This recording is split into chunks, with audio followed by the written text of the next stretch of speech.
Good morning students, welcome back to the channel. आज हमारा हिंदी का सेकंड चैप्टर है, फर्स्ट था भाषा और व्याकरण। तो सेकंड चैप्टर में आज हम पढ़ेंगे वर्ण।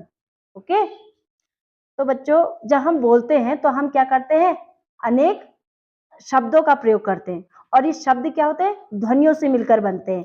ठीक है, और ध्वनियों के लिखित चिन्ह क्या कहलाते हैं, वर्ण कहलाते हैं। तो वर्ण की डेफिनेशन आपकी क्या बन जाएगी, वह छोटी से छोटी ध्वनि, छोटी से छोटी ध्वनि जिसके टुकड़े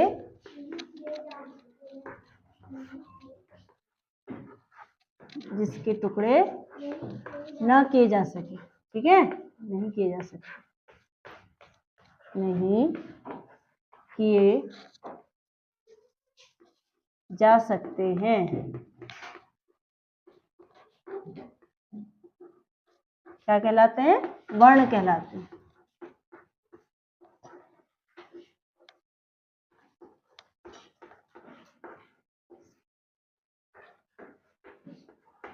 ठीक है, अलग अलग वर्ण हुए, जैसे अ, ठीक है, या क, म, र, ये सब ये क्या है, अलग अलग क्या है, ये वर्ण है। ठीक है, भाषा की सबसे छोटी ध्वनि, यानी कि सबसे छोटा क्या होता है, इसमें वर्ण होता है।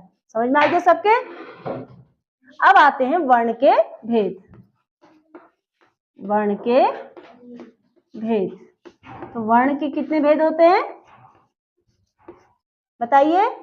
दो भेद होते हैं। वर्ण के कितने भेद होते हैं, दो। तो पहला क्या होता है, स्वर, इसको इंग्लिश में क्या बोलते हैं, वॉवल, और दूसरा होता है व्यंजन, इसको बोला जाता है इंग्लिश में कॉन्सोनेंट।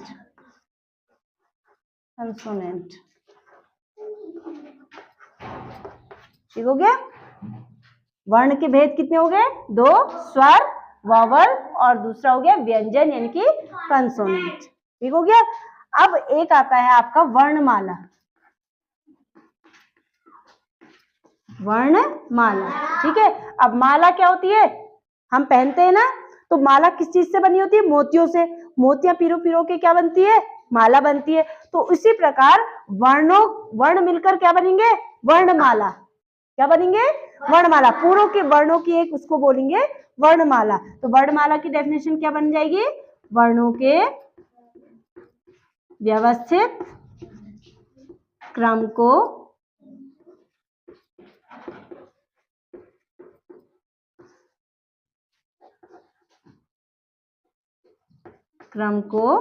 वर्णमाला कहते हैं। समझ में आ गया सबके। ये इंपॉर्टेंट है और ये बहुत आता है पेपर में कि वर्णमाला किसे कहते हैं। समझ में आ गया। तो वर्णों का व्यवस्थित क्रम, एक के बाद आना, क्या कहलाएगा आपका, वर्णमाला। समझ में आ गया सबके। वर्ण किसे कहेंगे, छोटी से छोटी ध्वनि जिसके टुकड़े नहीं किए जा सकते, वर्ण कहलाती है। जैसे अ, म, क, च, ट, त, प, ये आपके वर्ण हो गए। ठीक है, वर्ण के भेद कितने हो गए, दो, स्वर और व्यंजन। वर्णमाला किसे कहते हैं, वर्णों के व्यवस्थित क्रम को वर्णमाला कहते हैं। चलिए, वर्ण के भेद में पहला आपको मैंने क्या बताया था, स्वर। ठीक है, वॉवल यानी कि, तो स्वर देखिए वो होते हैं जो वर्ण क्या होते हैं, बिना किसी की सहायता के बोले जाते हैं। इनको बोलने में हमें किसी की सहायता नहीं लेनी पड़ती है। ठीक है, ये स्वतंत्र होते हैं अपने आप में। तो स्वर की डेफिनेशन क्या हुई, जो वर्ण बिना किसी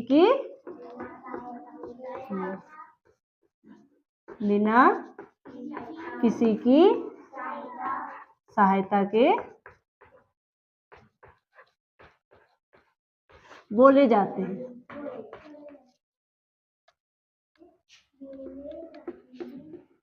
बोले जाते हैं, क्या कहलाते हैं आपके, स्वर कहलाते हैं।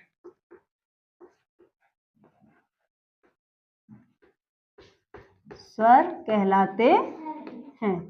ठीक है, ये होते हैं स्वर, बिना बिना किसी की सहायता के बोले जाते हैं। इनकी संख्या कितनी होती है?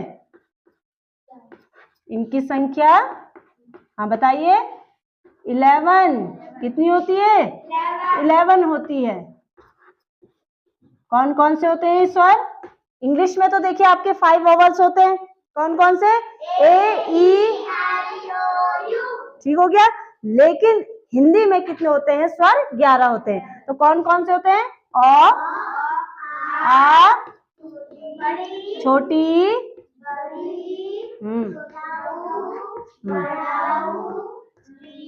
री, ए, आई, ओ, औ। बस स्टॉप, काउंट करिए इसको। 1 2 3 4 5 6 7 8 9 10 11 हो गए। हाँ, अब लास्ट में जो आपके क्या बचे? अंक और ये स्वर नहीं होते हैं, ये स्वर नहीं होते हैं। ये क्या होते हैं आपके? अयोगवाह। क्या होते हैं? अयोगवाह। हाँ, अयोगवाह वो होते हैं जिनको बोलने में स्वर भी आता है और व्यंजन भी आता है। अंक बोल रहे हैं, अंक, ख आ रहा उच्चारण में, और ह बोल रहे हैं तो पीछे से उच्चारण में क्या आ रहा? ह। तो यानी कि इनको ये स्वर है, अ तो स्वर है, लेकिन जब हम इनका उच्चारण कर रहे हैं तो क्या आ रहा है? व्यंजन भी आ रहा है, स्वर के साथ साथ व्यंजन भी आ रहा है। तो स्वर और व्यंजन का मिश्रित रूप है। समझ में आ गया? इसलिए इसको अंक और अह को क्या बोला जाता है? अयोगवाह। तो पेपर में आता है, अलग अलग टाइप से क्वेश्चन आ जाएगा। कहीं पर तो ये आएगा कि अंक और अह को क्या कहा जाता है, तो आप अयोगवाह ऑप्शन होगा तो इसको टिक करोगे। अगर कहीं पे आता है कि अयोगवाह वर्ण कौन से हैं, तो आप क्या लिखोगे? अंक और अह। समझ में आ गया ना? स्वर क्या होते हैं? जो बिना किसी की सहायता के बोले जाते हैं, जो वर्ण स्वर कहलाते हैं। इनकी संख्या कितनी होती है? 11 होती है। अ से आपका कहां तक आ जाएगा? औ तक 11 हो गए। उसके बाद अंक और अह स्वर नहीं होते हैं, क्योंकि ये स्वर और व्यंजन का मिश्रित रूप है, इसलिए इन्हें क्या कहा जाता है? अयोगवाह। ओके। सेकंड है आपका व्यंजन। ठीक है, तो वे वर्ण जिनको बोलते समय या जिनके उच्चारण में हमें क्या होता है? स्वरों की सहायता लेनी पड़ती है। समझ में आ गया?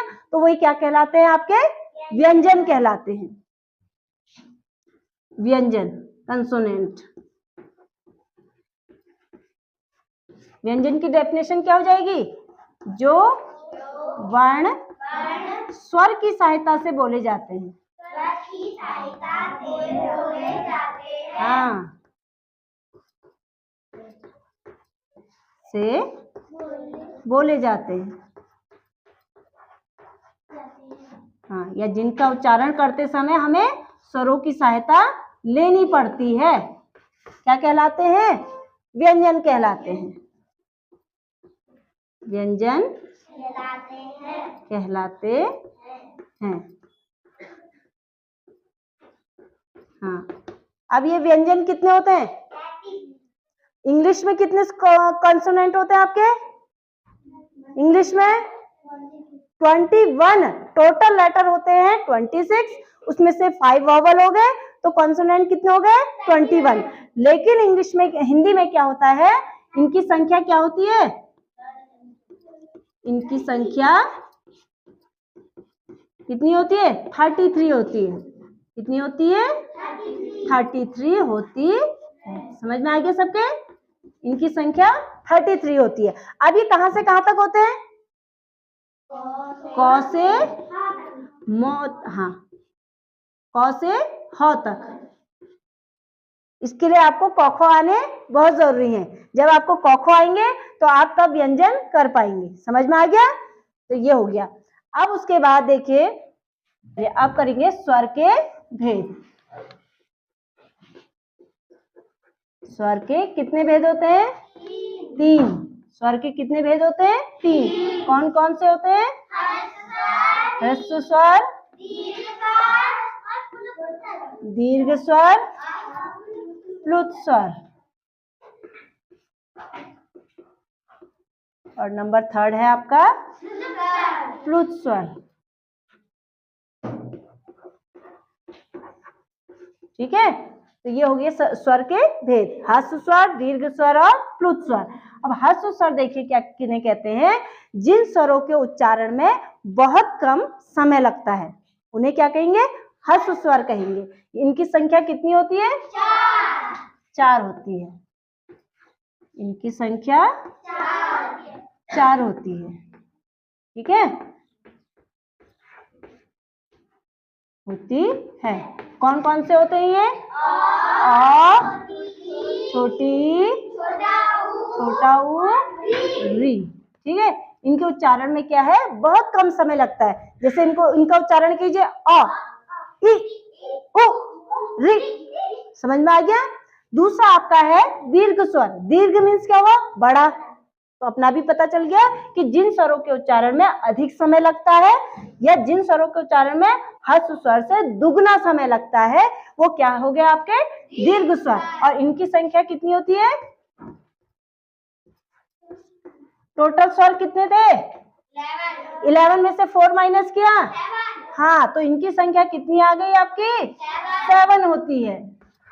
अभी कौन कौन से होंगे देखिए, आ,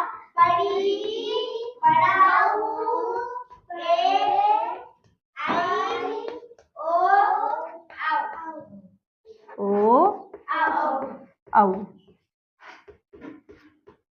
यहाँ ध्यान दीजिए, अब इनका उच्चारण कीजिए, आ, खींच रहा है लंबा, आ, ई, उ, ए, आई, ओ, औ।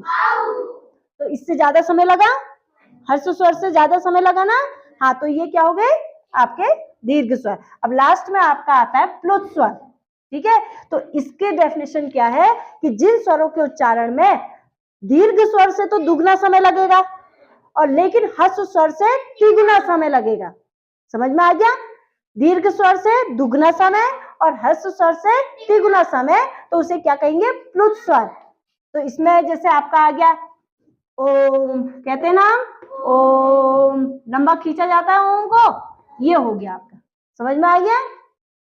तो हमने क्या क्या पढ़ा आज, वर्ण की डेफिनेशन पढ़ी, वर्णमाला पढ़ी, वर्ण के भेद, कितने भेद बताए, वर्ण के 2 भेद बताए। कौन कौन से, स्वर और व्यंजन, ठीक है। स्वर कितने हुए 11, व्यंजन कितने हुए 33 और स्वर के भेद कितने हो गए 3। कौन कौन से, ह्रस्व स्वर, प्लुत स्वर।